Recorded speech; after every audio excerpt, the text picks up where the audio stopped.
Graça e paz, irmãos. Para nossa edificação nessa noite, abramos a palavra do Senhor na carta de Paulo aos Efésios.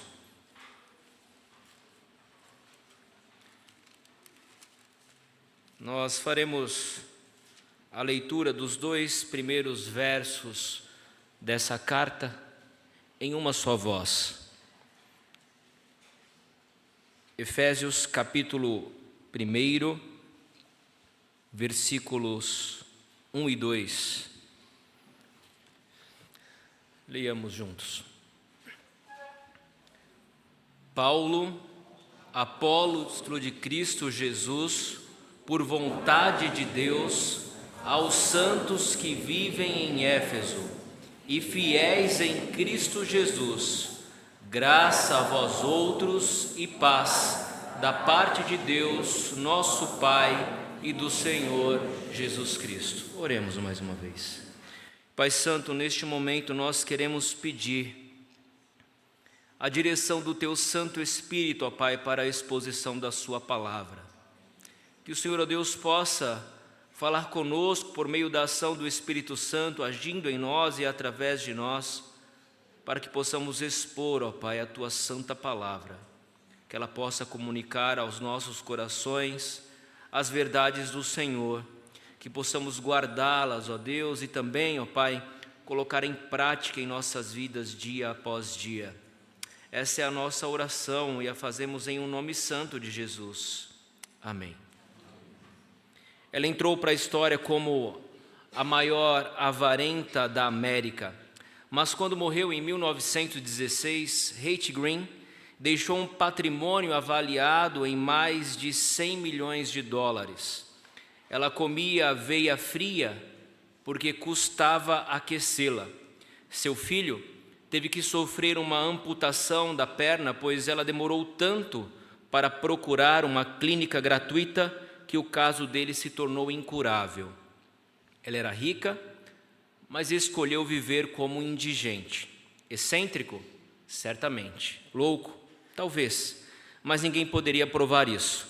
Ela foi tão tola que apressou a própria morte, provocando um ataque de apoplexia enquanto discutia sobre o valor de beber leite desnatado. Mas Kate Green é uma ilustração de muitos cristãos hoje. Eles têm riqueza ilimitada à sua disposição e ainda assim vivem como indigentes. Foi para este tipo de cristão que Paulo escreveu a carta, a epístola aos Efésios. Essas são as palavras introdutórias do comentário de Warren Wiersbe. E neste caso, Warren aponta para o rico e abençoador conteúdo da carta de Paulo aos Efésios, que nos retrata as bênçãos que nós temos, que nós recebemos pelo fato de sermos filhos de Deus. Hoje, pela graça de Deus, nós iniciaremos uma nova série de exposições aqui nessa epístola de Paulo aos Efésios e faremos neste dia uma abordagem introdutória desta carta, essa carta que contém bênçãos maravilhosas, preciosas para a vida de todo cristão. Mas antes de entrarmos na explicação do texto propriamente, eu quero que você reflita, que você pense, comece a refletir sobre duas questões extremamente importantes. Quem é você? Quem você é? A primeira questão. E a segunda, qual é o propósito da sua existência neste mundo? Primeira pergunta, quem você é? E a segunda, qual é o propósito da existência neste mundo? Enquanto você pensa nessas duas perguntas, eu quero falar um pouquinho do contexto histórico que já foi lido aqui na nossa liturgia, lá no livro de Atos. Essa carta, meus irmãos, Paulo escreveu quando estava na sua primeira prisão em Roma, e essa prisão durou de 60 a 62 depois de Cristo, e a data mais provável da escrita desta carta é entre 60 e 61 depois de Cristo. E se você comparar a carta de Paulo aos Efésios com a carta de Paulo aos Colossenses, você vai ver muita similaridade. Isto porque entende-se que Paulo tem escrito essas duas cartas e também mais uma outra carta, a epístola que ele dedica a Filemão, neste mesmo tempo, neste mesmo período. Isso explica a similaridade entre as cartas de Paulo aos Efésios e também aos Colossenses.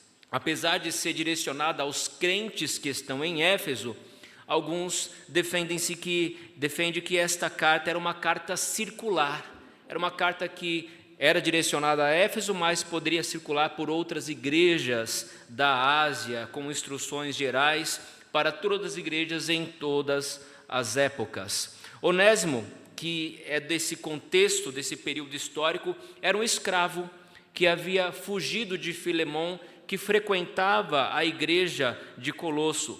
E enquanto ele estava em Roma, ele conheceu o apóstolo Paulo. E ao conhecer o apóstolo Paulo, ele se deparou com o evangelho e foi convertido a Cristo.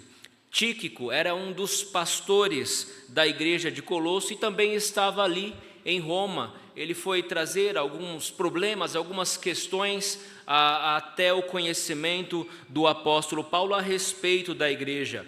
Então Paulo aproveitou essa oportunidade, a presença desses dois homens, para enviar 3 cartas: a epístola aos Efésios, a epístola aos Colossenses e também a carta a Filemão. E juntamente com eles, por meio de Tíquico, ele enviou também Onésimo, que era o escravo que havia fugido de Filemão, recomendando a Filemão que recebesse novamente em sua casa Onésimo, não apenas como escravo, mas como um irmão caríssimo na fé. E a cidade de Éfeso era uma cidade muito importante ali na Ásia, porque era a capital da província romana naquela região. Ela estava localizada na costa oeste da Ásia Menor, situada entre as duas metades, ocidental e oriental, do Império Romano. Então ela estava localizada numa posição estratégica. Ela, durante muito tempo, foi a segunda cidade maior do Império Romano, perdendo apenas para Roma, e durante o primeiro século ela esteve entre as 5 maiores cidades do Império da era cristã. E essa cidade foi de extrema importância porque ela se tornou um polo para a expansão do cristianismo em toda a Ásia Menor. Ela se tornou um centro de evangelização de parte do Império Ocidental que abrangia ali a Ásia Menor. Só que a cidade de Éfeso era uma cidade pagã. Ela ficava localizada ali, um suntuoso templo à deusa Diana, deusa da mitologia romana, deusa da lua, da caça, considerada uma deusa muito forte e poderosa, e o seu equivalente, a deusa grega, é a deusa Ártemis. E Diana era cultuada em templos rústicos nas florestas. Os caçadores lhe ofereciam sacrifícios e ela era reconhecida também como a deusa da fertilidade e da maternidade. Esse templo, a deusa Diana, na cidade de Éfeso, era considerada uma das 7 maravilhas do mundo antigo, construído no período IV, no século IV a.C., com colunas em todo o seu entorno de mármores esculpidas, com detalhes esculpidos no mármore. E o culto, os sacrifícios eram feitos a essa deusa com prostituição cerimonial.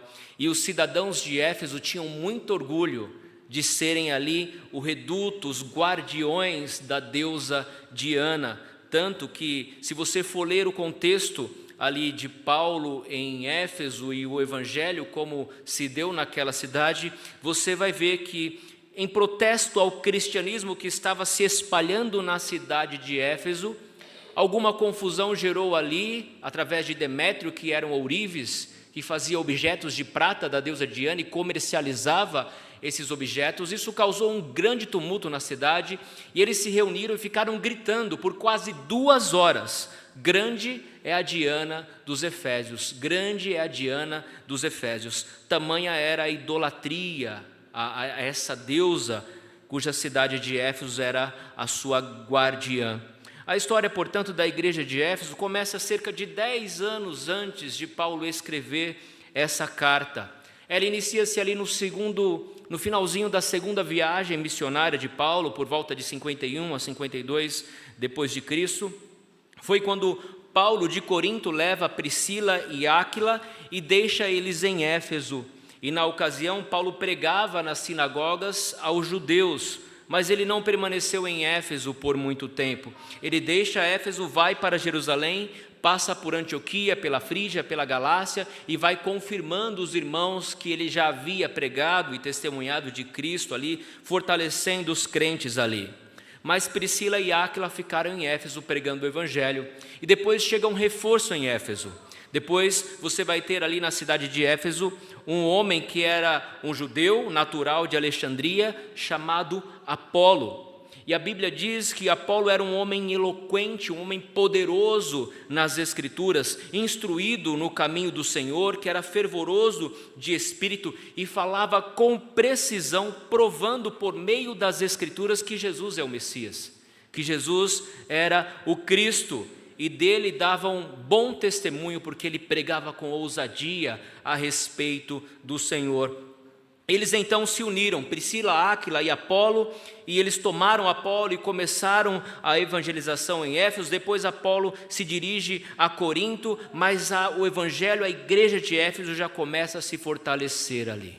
Depois de um tempo, Paulo retorna das suas viagens, já na sua terceira viagem missionária, e volta para a cidade de Éfeso. Comece a ler depois em casa o livro de Atos, capítulo 19 e 20, você vai ver como se iniciou a igreja de Éfeso, através de Paulo, através de Priscila, de Áquila e também de Apolo. Ele então retorna para a cidade de Éfeso, encontra ali alguns discípulos que eram discípulos de Jesus e começa a pregar a respeito de Jesus e os batiza em o nome de Jesus. Eles recebem o Espírito Santo, ficam cheios de Espírito Santo, começam a profetizar, a falar em outras línguas, e Paulo permanece ali cerca de 2 anos, mais 2 anos, ele permanece nessa congregação ali na cidade de Éfeso, pregando e expondo o reino de Deus e fazendo muitos prodígios, muitos sinais, como nós lemos no texto de Atos 19, que nós lemos em nossa liturgia. E o evangelho começou a crescer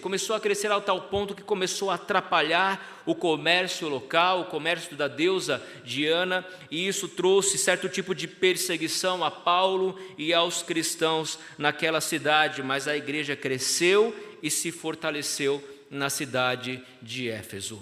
Depois de 10 anos preso, Paulo se lembra desta igreja e escreve uma carta para fortalecer aqueles irmãos ali, falando das bênçãos, das misericórdias, da bondade, dos atos da providência e da salvação que nós temos por meio de Cristo, guardados pelo nosso Deus. Hernandes Dias Lopes, comentando sobre essa epístola, ele diz que ao escrever essa carta da prisão em Roma, Paulo já havia experimentado muitas coisas. Ele diz o seguinte: o missionário veterano já tinha passado por agruras terríveis antes de chegar à capital do império. Ele tinha sido perseguido em Damasco, rejeitado em Jerusalém, esquecido em Tarso. Ele já tinha sido apedrejado em Listra, açoitado em Filipos, escorraçado de Tessalônica, enxotado de Bereia, chamado de tagarela em Atenas e de impostor em Corinto. Enfrentou feras em Éfeso, foi preso em Jerusalém e acusado em Cesareia. Enfrentou um naufrágio avassalador ao dirigir-se a Roma e foi picado por uma cobra em Malta. Já tinha sido fustigado 3 vezes com varas pelos romanos e recebido cerca de 195 açoites judeus. A despeito de todo esse sofrimento, lá estava Paulo, preso, mas preocupado com a igreja de Cristo. E é nesse contexto que ele escreve esta carta. Um dos temas abordados nessa epístola de Paulo aos Efésios diz respeito à unidade da igreja, a unidade entre os judeus e os gentios, e como em Cristo eles se tornam um, porque de fato Cristo quebra toda barreira, tornando todos aqueles que professam o seu nome uma só carne, um só corpo, a noiva de Cristo. É uma carta cheia de doutrinas maravilhosas. Aqui nós vamos ver aspectos teológicos como a salvação pela graça, a eleição, o batismo, mas também assuntos práticos, muito práticos, como De que modo nós devemos nos portar e nos orientar dentro da família? Qual é o papel do homem? Qual é o papel da mulher?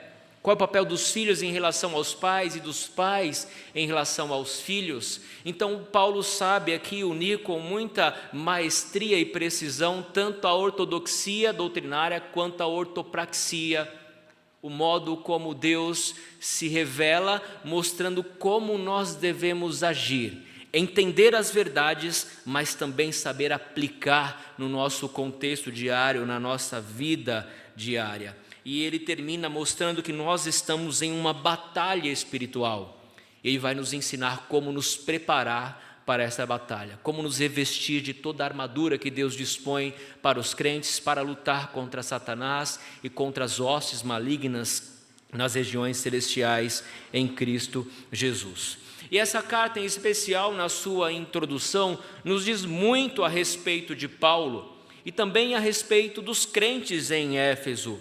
E através dessa apresentação, desse prefácio, dessa parte introdutória que Paulo faz aqui na carta aos Efésios, nós podemos também refletir sobre quem somos e sobre qual é o nosso papel, qual é o nosso propósito nesse mundo que Deus nos colocou. Eu creio que todos nós, em dado momento de nossa vida, já fizemos algum tipo de pergunta como: quem eu sou? Qual é a razão da minha existência? Por que eu vivo neste mundo? Já se deparou com essa pergunta? Já perguntou para si mesmo qual é o sentido da vida? Qual é o sentido da sua vida? Qual é a razão da sua existência? Muitos de nós vamos passar a vida inteira buscando o sentido pelo qual viver, uma razão de existir, algo que nos dê brilho e alegria para as nossas vidas. Mas a grande verdade, meus irmãos, é que somente em Cristo nós encontramos propósito e significado para a nossa existência. Somente em Cristo nós encontramos sentido pelo qual viver. Ou seja, Cristo dá sentido para a nossa vida.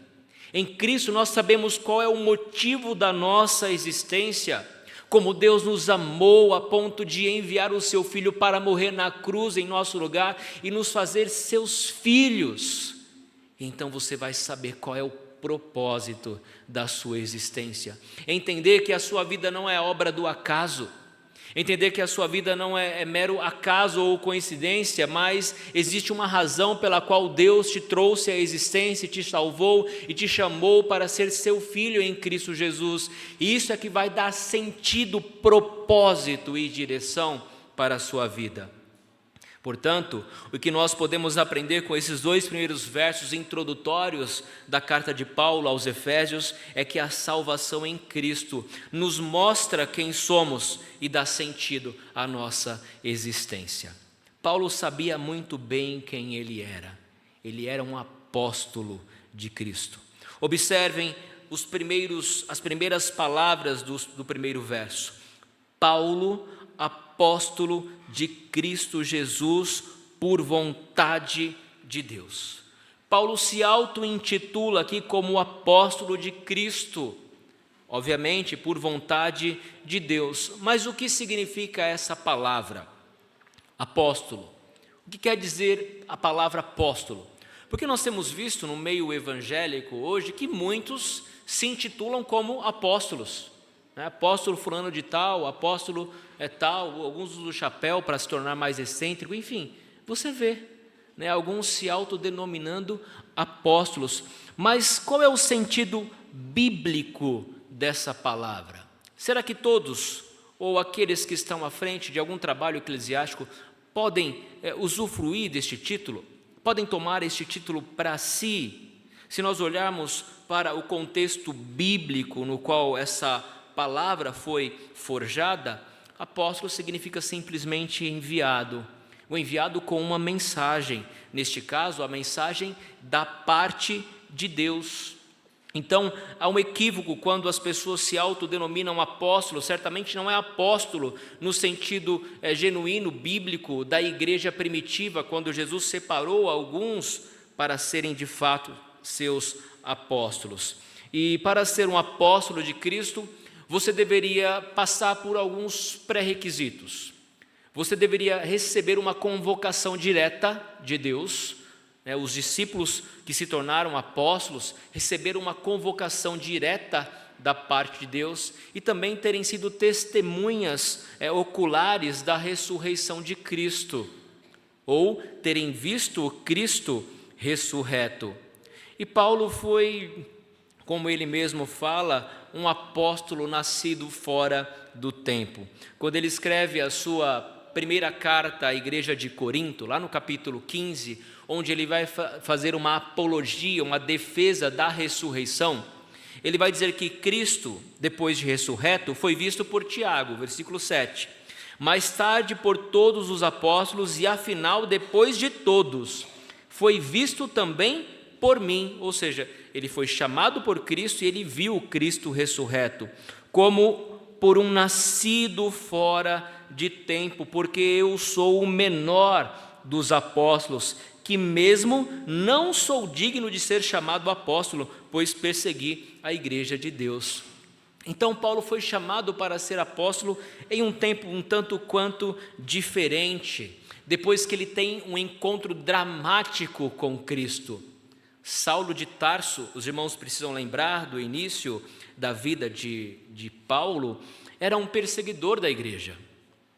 Ele pegou carta com os principais da sinagoga e saiu para perseguir aqueles que seguiam o caminho, aqueles que eram discípulos de Cristo, com o objetivo de prendê-los, de levá-los à prisão.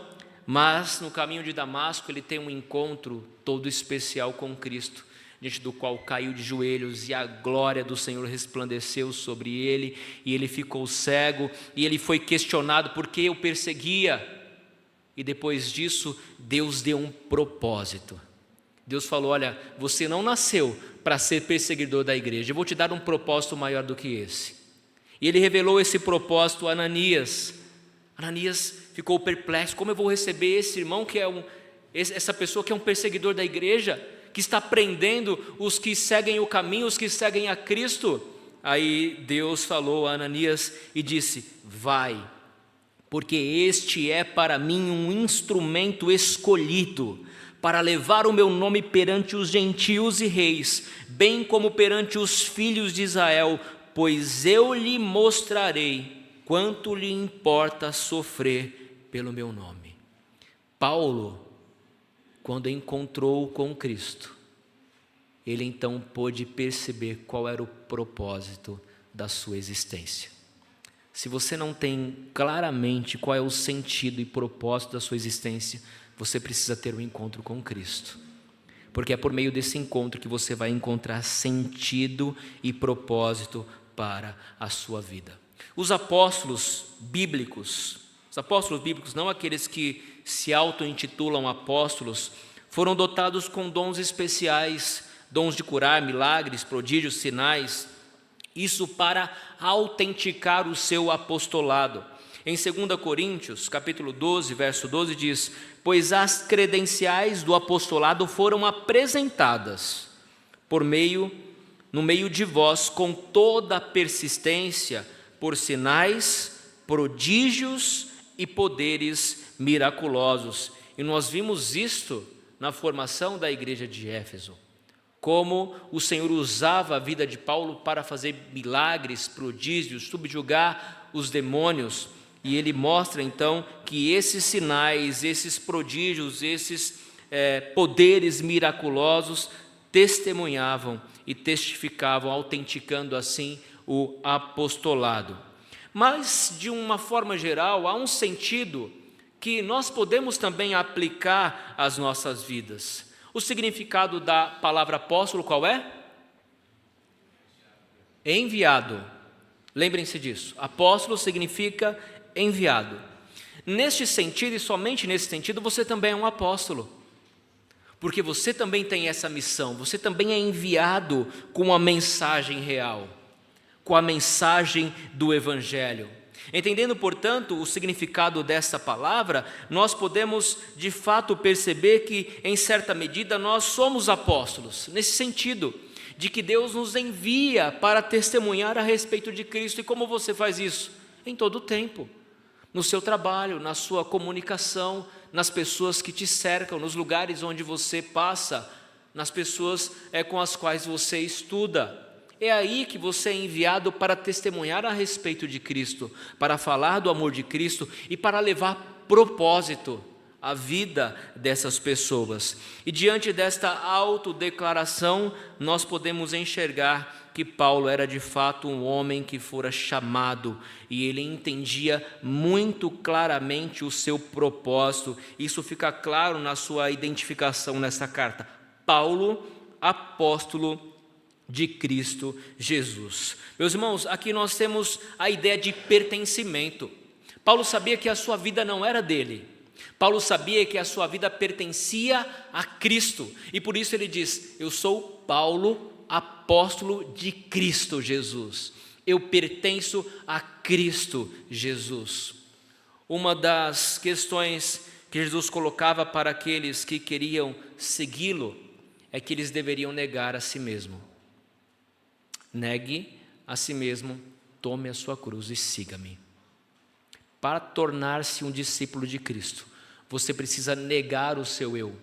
Você precisa entender que você não pertence mais a si mesmo, que você não tem autonomia e autoridade sobre a sua própria vida, mas que a sua vida, a partir de então, pertence a um Rei Todo-Poderoso, e esse Rei Todo-Poderoso é Cristo Jesus. Paulo entendeu isso. Eu sou Paulo, apóstolo de Cristo, eu pertenço a Cristo. E nós também precisamos entender que não temos autonomia sobre as nossas vidas, mas que fomos comprados a preço de sangue, o sangue puro e limpo que nos comprou e nos tornou filhos, servos de Cristo Jesus. Pertencemos a Cristo. Isso significa negar o nosso eu, as nossas vontades, para viver a vontade de Cristo para as nossas vidas. E ao fazer isso, ao negar o nosso eu e entender o nosso pertencimento a Cristo, é que você vai realmente encontrar o seu propósito, o sentido da sua vida neste mundo. Nesse aspecto geral dessa palavra apóstolo, será que nós podemos dizer que somos também enviados de Cristo? Quais são as nossas credenciais? Quais são as nossas credenciais para afirmarmos que somos apóstolos de Cristo, enviados por Cristo com a mensagem real? Mas há algo interessante que é dito a respeito dos destinatários dessa carta, que também os caracteriza, e tais características se aplicam também à igreja do Jardim Marilene, aos crentes do Jardim Marilene. Ele diz assim: aos santos que vivem em Éfeso e fiéis em Cristo Jesus. Paulo se dirige a essa igreja chamando-os de santos e fiéis. Dois adjetivos que qualificam o sujeito, aqui no caso, os crentes de Éfeso.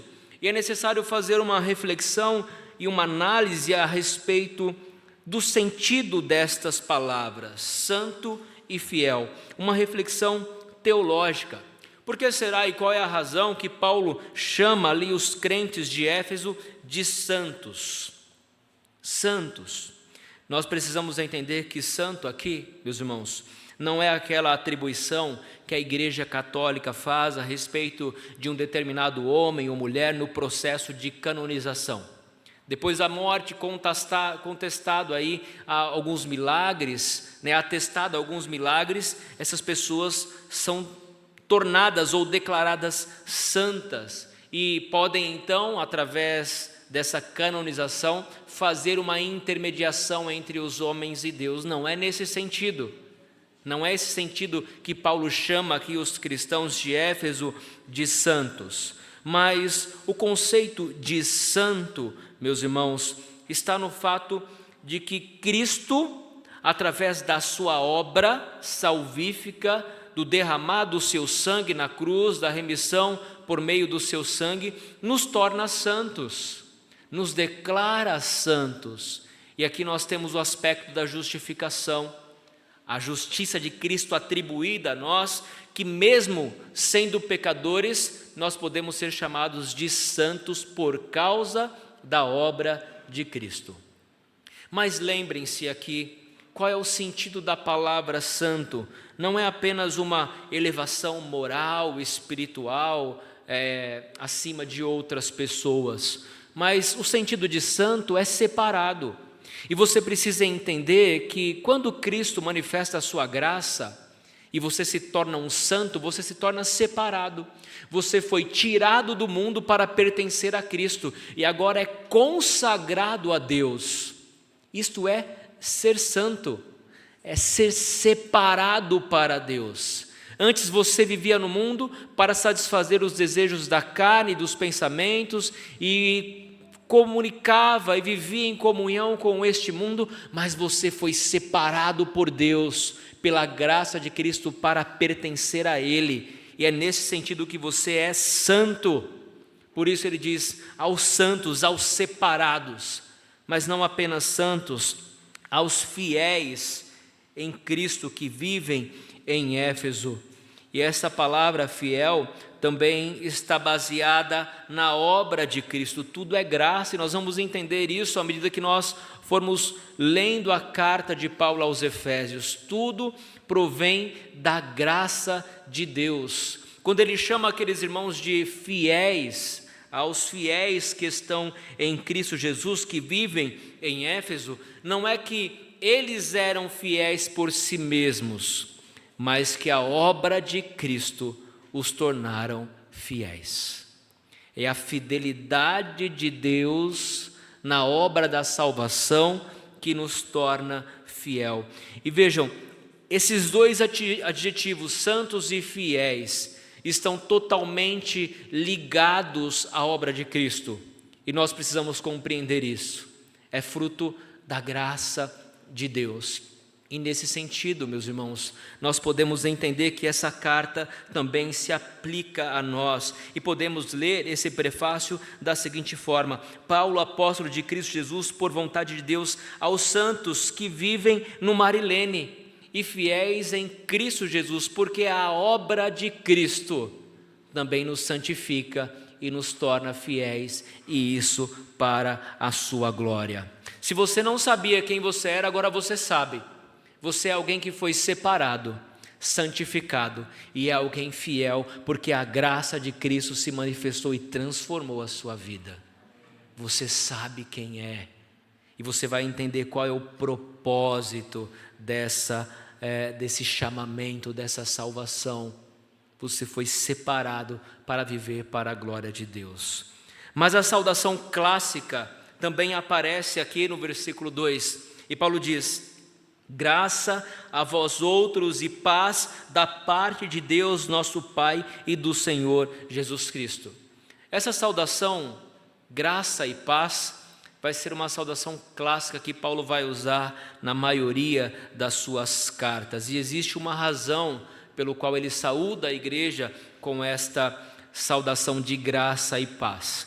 A graça, essa palavra graça, aparece 155 vezes no Novo Testamento, e 100 delas se encontram nas epístolas paulinas. De fato, Paulo entendeu o que era a graça de Deus. Quando desiludido pelo judaísmo e pelas leis que ele tanto conhecia, porque nós precisamos lembrar que Paulo foi especialmente treinado na lei judaica aos pés de Gamaliel, um dos maiores escribas e mestre da lei da história de Israel. Porém, ele olhou para tudo isso e considerou como refúgio, como nada, por causa da sublimidade de Cristo. E ele entendeu que foi não através das obras da lei, do judaísmo, das obras judaicas, dos ritos, dos cerimoniais, das festas, que ele encontrou a razão pela qual viver, mas apenas quando ele teve um encontro com Cristo e manifestando então a graça de Cristo que ele encontrou o propósito de Deus para a sua vida. Por isso ele saúda a igreja com a graça que vem da parte de Deus, nosso Pai, e do Senhor Jesus Cristo. Mas, depois da graça, ele deseja também a paz. A paz, por sua vez, era uma saudação muito comum entre os judeus. Os judeus cumprimentavam uns aos outros com a palavra shalom. Shalom significa paz. Essa paz, que era uma saudação muito comum dos judeus. E esse shalom não é qualquer tipo de paz, mas é uma paz verdadeira. É uma paz que não consiste em ausência de guerras, de conflitos, mas é uma paz que envolve todos os âmbitos da vida do homem. É uma paz que reflete uma paz interior, uma paz no seu íntimo, no seu coração, e essa paz diz respeito à harmonia que o homem tem em relação à sua comunhão com Deus e também com o seu próximo e com a sociedade de modo geral. Só que Paulo entende que essa verdadeira paz, esse verdadeiro shalom, só pode vir depois da manifestação da graça, e por isso que essa é a ordem correta: graça e depois paz.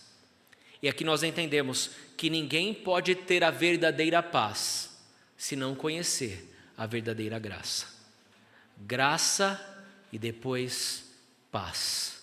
Somente aqueles que foram agraciados com a salvação é que podem conhecer a verdadeira paz. Sem a manifestação da graça de Cristo em nós, nunca encontraremos a verdadeira paz. É por isso que os cristãos, em meio à perseguição, em meio às lutas, em meio aos sofrimentos, pode cantar aquele cântico muito comum, antigo, que diz: essa paz que sinto em minha alma. Conhecem? Não é porque tudo me vai bem. Vamos cantar? Essa paz que eu sinto em minha alma é porque eu louvo ao meu Senhor. Não olho circunstâncias, não olho seu amor, seu grande amor. Não me guio por vistas, alegre estou. Tem uma parte que diz assim, ó: e ainda que a terra não floresça e a vide não der o seu fruto, e ainda que os montes lancem-se ao mar, ou que a terra trema, hei de confiar. Essa paz, irmãos, essa paz em meio aos conflitos, a terra tremendo, a terra não dá o seu fruto, os montes se lançando ao mar, mas você tem aquela paz que excede todo o entendimento, porque a graça de Cristo se manifestou à sua vida. Olha que coisa grandiosa. Olha que verdade maravilhosa. Agora nós precisamos entender algo que é maravilhoso também aqui. De onde procede essa paz? De onde vem essa graça? Paulo diz: graça a vós outros e paz da parte de Deus nosso Pai e do Senhor Jesus Cristo. Meus irmãos, nós precisamos entender, conforme Tiago escreve na sua epístola, que todo o dom perfeito desce do Pai das luzes. Tudo que nós temos de bom vem de Deus. Vem de Deus. E por isso Paulo diz: graça a vós outros e paz da parte de Deus, nosso Pai. Algo maravilhoso. Você não está sozinho neste mundo. Apesar das lutas, das dificuldades, você tem um Pai. Um Pai que você pode contar. Um Pai que você pode falar os seus anseios, as suas angústias, as suas dores, os seus temores. Um pai que cuida do seu filho, não um pai como nós vemos por aí que abandonam os seus filhos, mas é um pai presente, é um pai que está ali pronto a nos atender, pronto a ouvir as súplicas dos seus filhos. E ele diz e deseja a essa igreja e a você também essa graça e essa paz da parte de Deus, que é o nosso Pai, e do Senhor Jesus Cristo. Portanto, meus irmãos, eu volto a perguntar: quem somos? Qual é o propósito da nossa existência? Lembre-se, você foi criado conforme a imagem e semelhança de Deus. Essa imagem estava manchada e destruída por causa do pecado, mas foi restaurada mediante a graça de Cristo. Lembre-se daquela música que as crianças cantam, restaurado?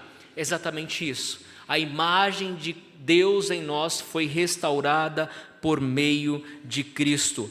Portanto, você é alguém especial, pelo simples fato de refletir essa imagem de Deus em Cristo Jesus. E você, entendendo essa razão de existir e a obra da salvação na sua vida, precisa entender o seu propósito. E o seu propósito neste mundo é viver para a glória de Deus. Em tudo o que você fizer, viva para a glória de Deus. Certa vez um sapateiro, conta-se na história que um sapateiro se converteu, e ele então perguntou para Lutero: o que eu devo fazer, uma vez que agora eu me tornei um cristão verdadeiro? E Lutero perguntou: o que você faz? Ele respondeu: eu sou sapateiro. Aí Lutero disse para ele o seguinte: pois bem, vá, faça os melhores sapatos que puder, venda-os por um preço justo e viva para a glória de Deus. Significa que você pode fazer tudo na sua profissão, o que quer que você faça, seja na criação e educação dos filhos, seja limpando a sua casa, lavando uma louça ou um banheiro, faça tudo para a glória de Deus. Esse é o propósito para o qual Deus o criou, é a razão da sua existência. Então agora você sabe quem você é. Você é um filho de Deus, santo e fiel, comprado e remido pelo sangue de Cristo, e o seu propósito é viver para a glória de Deus. Que Deus aplique a sua palavra em nossos corações, e através dessas verdades que possamos encontrar sentido e propósito, razão para a nossa existência. Amém.